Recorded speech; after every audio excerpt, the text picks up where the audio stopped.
279장 찬송을 부르시겠습니다. 279장 찬송을 부르시겠습니다.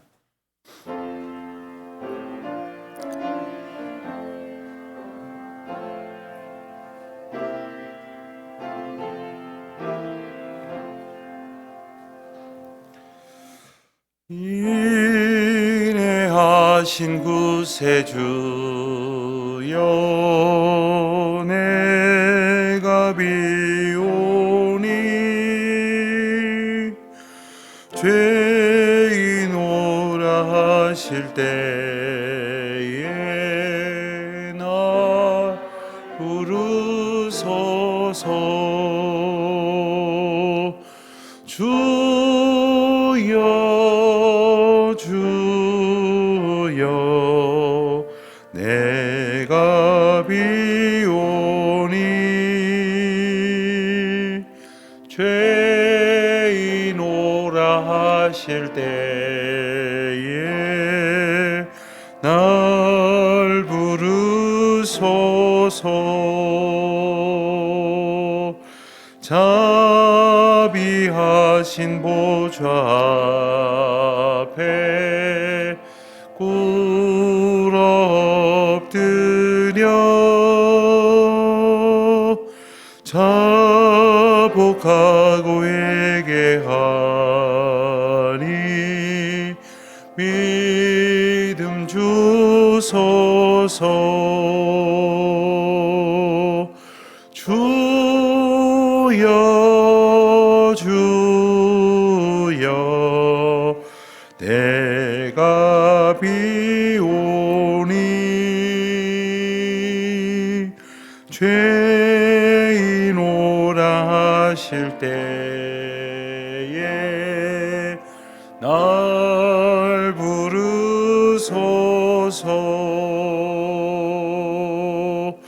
주의 공로 의지하여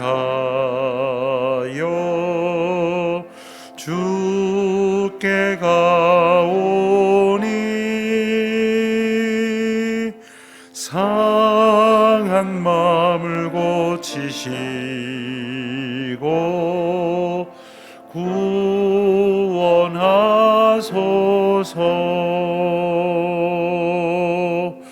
주여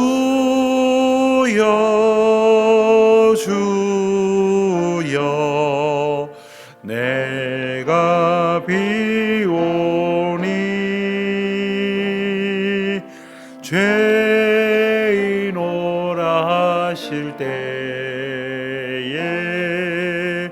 날 부르소서. 만복 근원 우리 주여 위로하소서.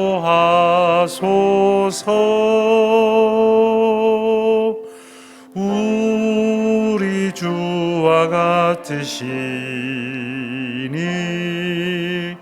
어디 있을까. 주여 주여 내가 비오니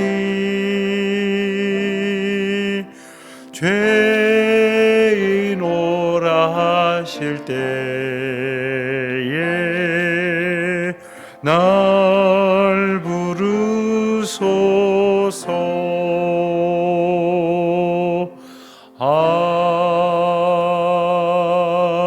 아멘.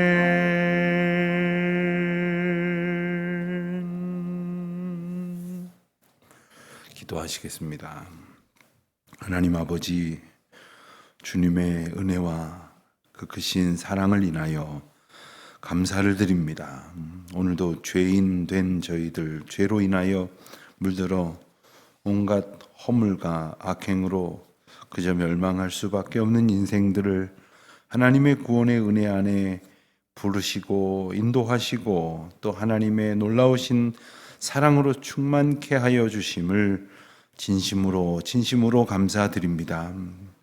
하나님, 저희가 주님의 부르심을 날마다 놓치지 않게 하시고 또 깨닫지 못하는 어리석음에서 벗어나 주님께서 저희들을 날마다 깨끗게 하시고 온전케 하시고 새로운 소망과 은혜와 또 주님께서 주시는 복과 은총 속에 살게 하여 주시기를 원하셔서 우리를 인도하신 것을 오늘도 깨닫게 하여 주시기를 간절히 기도하옵나이다.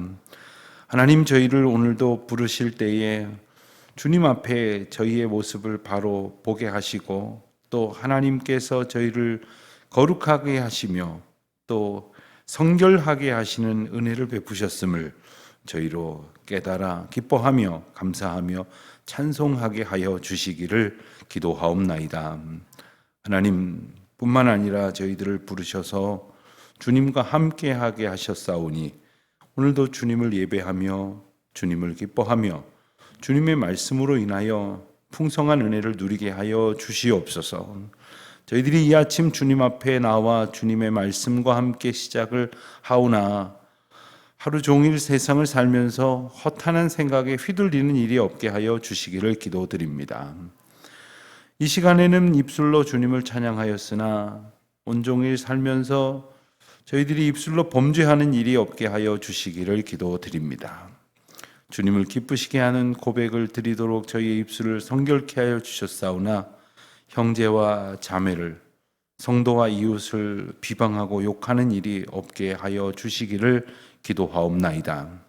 저희의 입술이 주님을 노래하며 또 주님의 복음을 증거하며 그리하여 저희를 통하여 주님의 부르심이 또 많은 사람들에게 전달될 수 있도록 은혜 더하여 주시기를 기도드립니다. 하나님, 이 아침에 주님 저희에게 힘 주셔서 저희들 비록 연약한 인생에 불과하오나 게다가 시간이 지날수록 저희들의 이 세상에서의 모습은 적어지고 또 낡아질 수밖에 없사오나 하나님께서 주시는 은혜와 사랑으로 풍성하여져서 저 크고 놀라우신 하나님의 천국 소망을 마음에 가득히 소원하고 살아가는 주의 자녀들이 되게 하여 주시옵소서.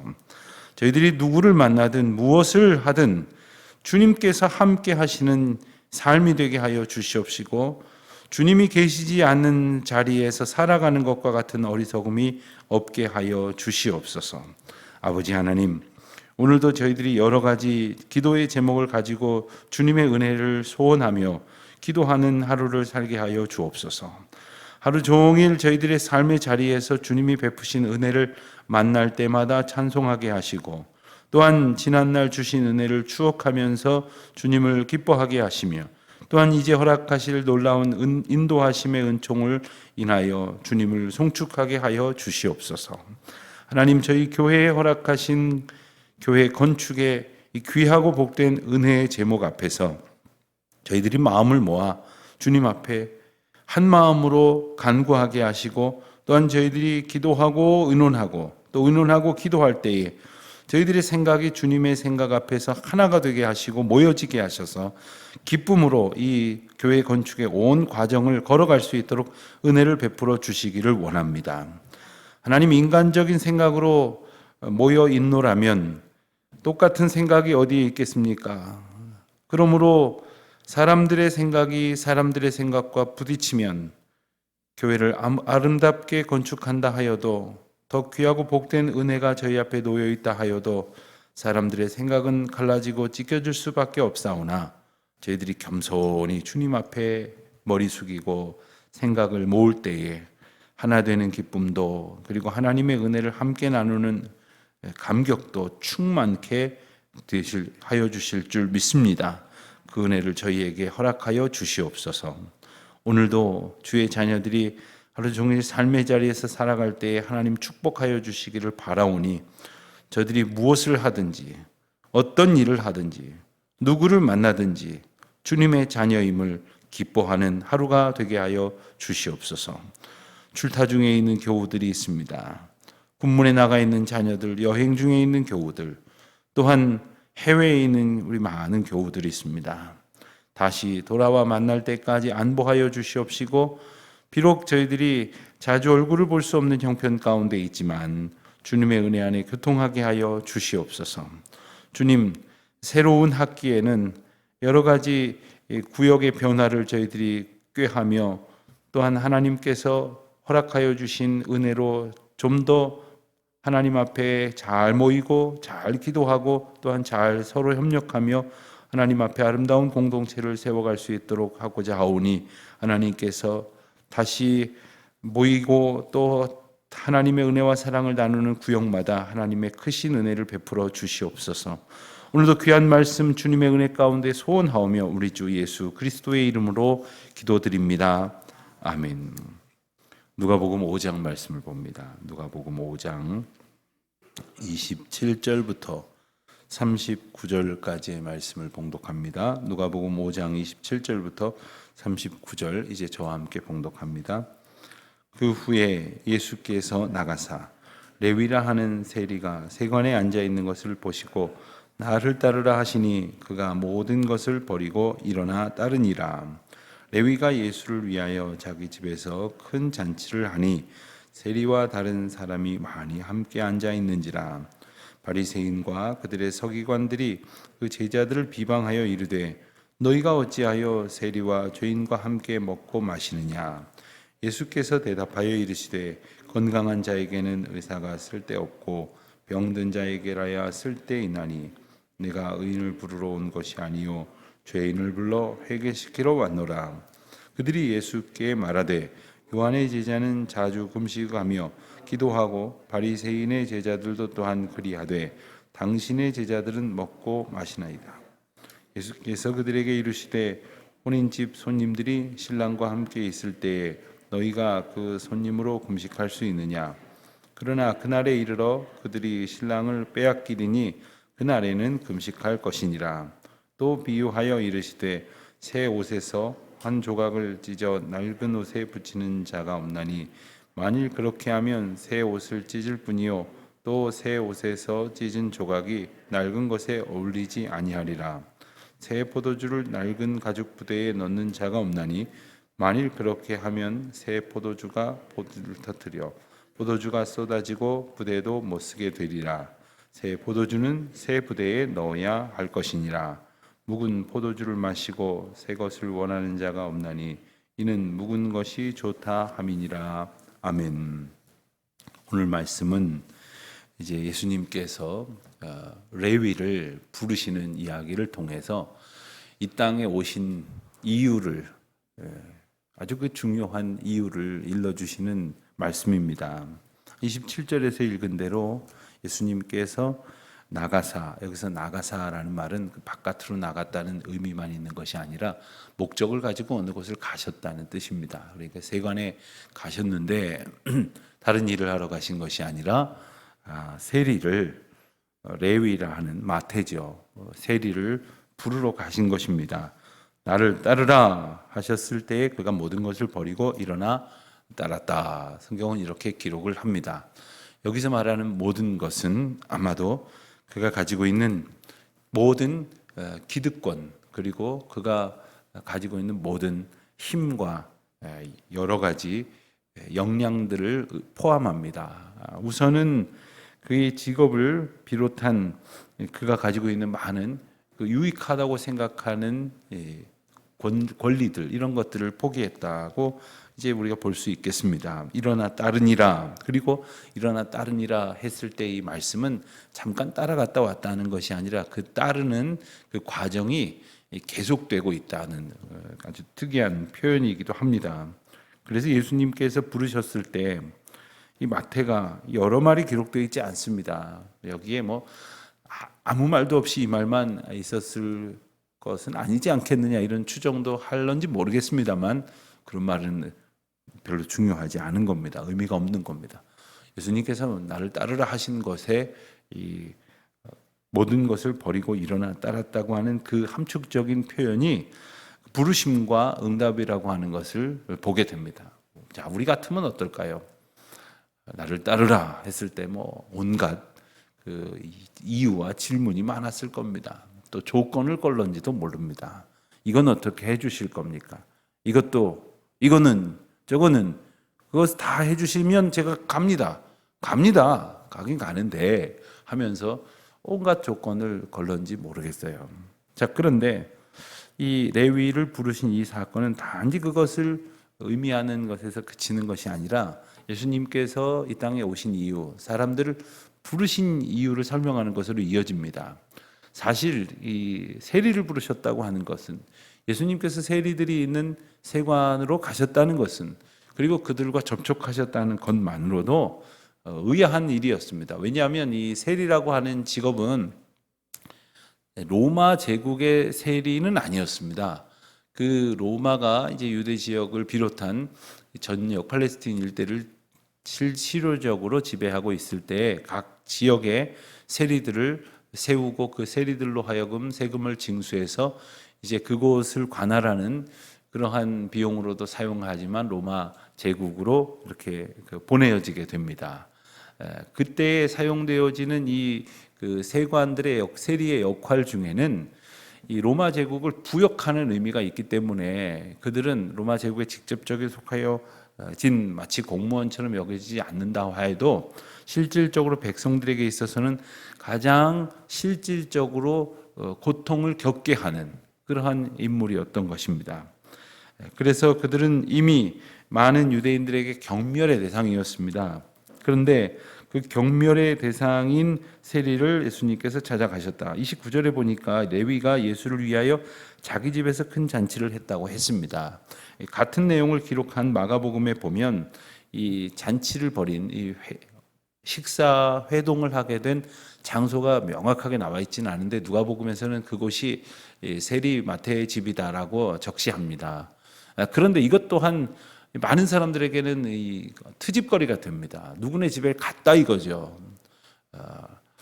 제가 아는 목사님이 어느 시골 교회 목회를 하게 되었습니다. 그런데 마을 사람들에게 교인들도 있고 교인 아닌 집도 있는데 이 동네에 살게 되어 왔습니다 하는 의미로 떡을 해서 하나씩 들고 이렇게 신방을 갔는데 그 이튿날 교회에 난리가 났습니다. 왜 그런가 했더니 모든 동네 사람들한테 교회 목사로 왔지만 이 동네 살러 왔으니까 인사를 하니 얼마나 뜻이 좋습니까? 떡을 들고 다 찾아갔는데 그 마을 중에 무당집이 하나 있었거든요. 그 집도 갔다 이거예요. 그래서 교인들이 모여가지고 이 목사님 이상한 사람이다. 수근수근 대더라는 거예요. 그래가지고 이 말씀을 우리가 함께 나누면서 참 성경적인 동네라고 제가 그랬습니다. 어쩜 그렇게 성경에 나오는 대로들 생각하느냐. 적어도 교인들이, 성경은 바리새인들이랑 서기관들이나 비난을 했지 적어도 교인들이, 자기네 교회 부임한 목사가 그 이웃 사람들에게도 교회 대표로서도 대표지만 한 주민으로서 그렇게 호의를 가지고 나아갔는데 말을 그 모양으로 한다는 걸 보니까 역시 교회 안에도 바리새인들이 천지예요. 이와 같은 생각을 가지고 있는 사람들이 역시 가득해요. 자, 예수님께서 세리들을 만난 그 자체를 가지고 비난하는 사람은 누굽니까? 하나님을 누구보다도 안다는 사람이에요. 그런데 예수님이 그런 사람하고 어울렸다고 지금 비난을 하고 있는 겁니다. 그런데 그 레위가 자기 집에서 예수님을 청했지만 잔치를 하려다 보니까 누구를 불렀겠습니까? 자기 아는 사람, 모르는 사람 죄다 불렀을 거예요. 왜 그랬겠습니까? 자기가 아는 사람들, 자기가 소중한 사람들한테 지금 내게 펼쳐진 일련의 변화, 예수님의 부르심을 받고 인생이 바뀌게 되어서 모든 것을 버리고 기꺼이 따르게 된 이 기쁨을 증거하는 거예요. 소위 관계전도라고 하는 것이 이런 것이죠. 어느 교회는 연예인들이 많아요. 연예인들이 연예인 전도하니까 그런 거죠. 어느 교회를 가면 선생님들이 많아요. 또 어느 교회는 장군들이 많고 어느 교회는 은행원들이 많고, 자, 그렇습니다. 자, 내 주변에 있는 사람들이 나로 인하여 그리스도로 인하여 함께 기뻐하는가? 나는 신앙생활 고통 오래 한 것이 아니고 또 늘 하나님의 은혜 가운데 산다고 하지만 내 주변에는 여전히 믿지 않는 사람들이 많다. 자, 그렇다면 뭔가 이 레위와 같은 기쁨의 고백으로 살아가는 것하고는 거리가 있는 거겠죠. 레위는 참 적어도 자기가 가지고 누리게 된 그 기쁨을 사랑하는 이웃들에게 증거하는 귀한 장면을 우리에게 보여주고 있습니다. 그런데 우리가 아는 것처럼 30절에서 바리새인과 서기관들이 그 제자들을 비방했어요. 사실 그 예수님을 비난하려고 했겠지요. 그런데 아직은 이제 직접적으로 공격하는 것은 이렇게 지속적이지는 않았습니다. 제자들을 비방하면서 어찌하여 세리와 죄인들을 먹고 마시느냐. 근데 예수님께서 피하지 아니하십니다. 그 논쟁에 대해서 직접적으로 말씀하십니다. 어찌 보면 세리와 죄인들을 섬기는 것이, 그리고 그들을 만나서 그들과 교제하는 것이 이런 잘못된 생각 속에 경도되어서 아예 돌아올 개연성도 없을 것 같은 서기관들, 바리새인들 상대하는 것보다 훨씬 낫겠다고 이미 예수님 판단하셨죠. 그렇다고 해서 그 사람들을 무시하고 말 섞을 필요도 없다고 여기지 않으셨습니다.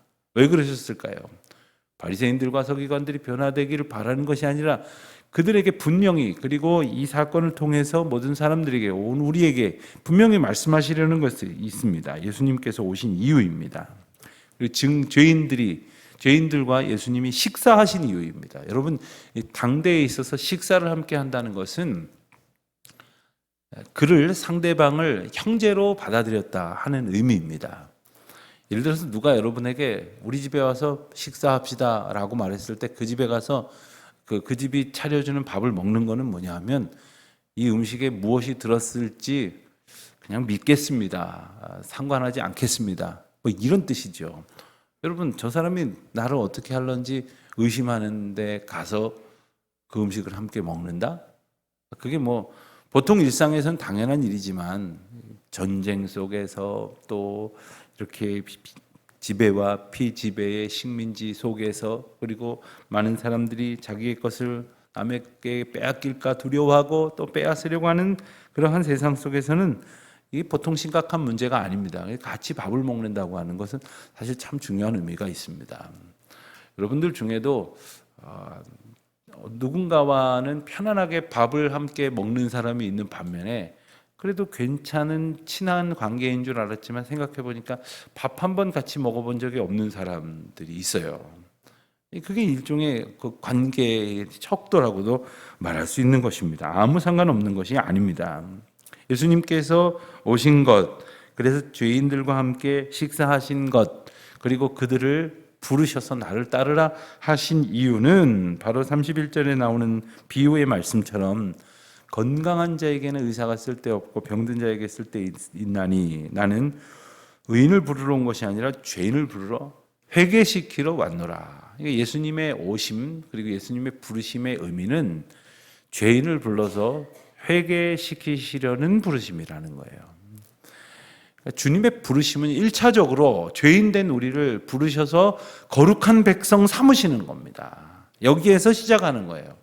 그런데 어떤 사람들은 생각을 하기를 부르심을 어떤 일로 생각을 하는 분들이 있어요. 그러니까 부르셔서 나를 목사로 삼으셨다, 나를 장로로 삼으셨다, 나에게 이 일을 맡기셨다, 그게 나를 부르신 이유라고 생각을 하면 회개할 백성이 회개할 생각은 안 하고 일 몇 가지 했다고 내가 굉장히 유익한 사람이라고 착각하면서 사는 거예요. 하나님 나라 앞에, 또 세상 사람들 앞에, 또 주의 백성들인 성도들 앞에 엄청난 그러한 아주 훌륭한 사람인 양 스스로 착각하고 살아가는 것이죠.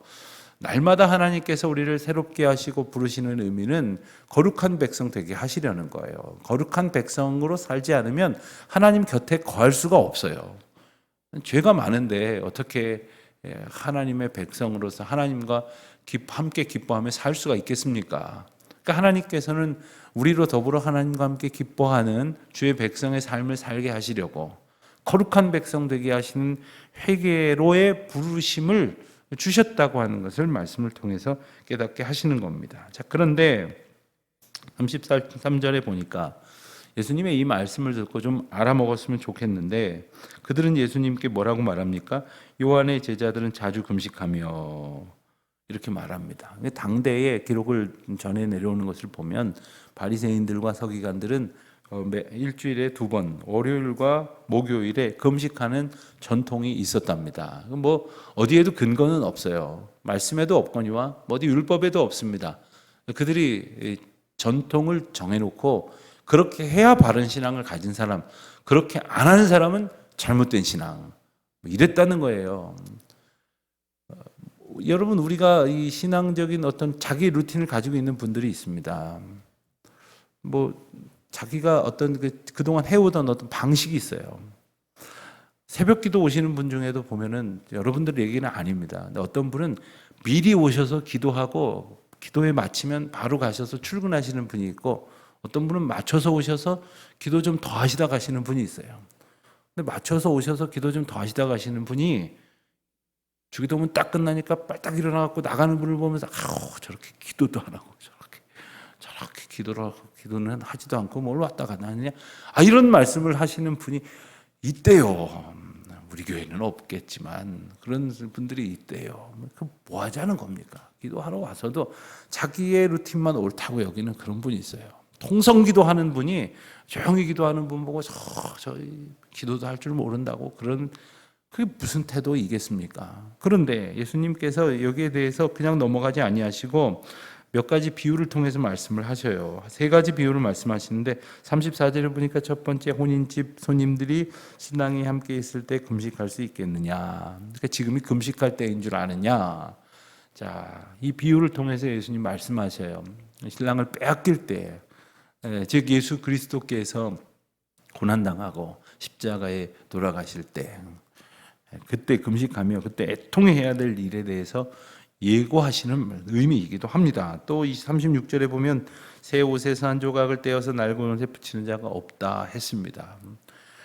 여러분, 이전에는 가끔 그런 경우가 있죠. 뭐 저도 어렸을 적에 뛰어놀다가 무릎팍이 깨지면은 그것 그냥 해진 것이 아니라 버리기, 그러니까 그 무릎팍 있는 데만 이렇게 동그랗게 해가지고 이렇게 덧대가지고 그렇게 입었던 기억이 나는데, 뭐 예전에 옷이 귀하니까 좀 낡은 부분이 있으면 새 옷을 갖다가 이렇게 덧대려고 하는 경우가 있을지 모르는데, 만약 그랬다가 세탁을 하면 옷이 줄지 않습니까? 요즘처럼 옷이 좋은 게 아니니까 섬유가 이제 수축이 되면서 낡은 옷을 이제 잡아당겨서 오히려 옷 전체가 다 망가진다, 이런 표현을 하시는 거죠.